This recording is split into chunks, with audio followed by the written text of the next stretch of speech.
দক্ষিণ বাংলার প্রবেশদ্বার খ্যাত দৌলদিয়া পাথুরিয়া নৌ রুটে দৌলদিয়ায় প্রতিনিয়ত ঘটে নদী ভাঙন।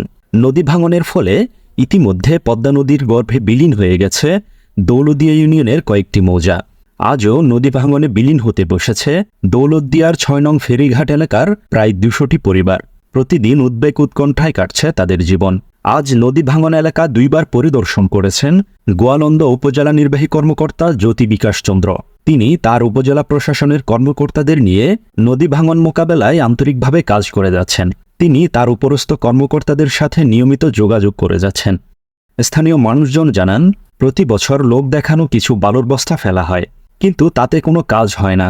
প্রধানমন্ত্রীর কাছে স্থানীয়দের দাবি, এই নদী ভাঙনের যেন একটি স্থায়ী সমাধান হয়। সামনে যে গাছগুলো, এই জায়গাটায় আমাদের একটা স্কুল, এই চাঙ্গার পাড়ার স্কুলটা, এটা একটা রোড।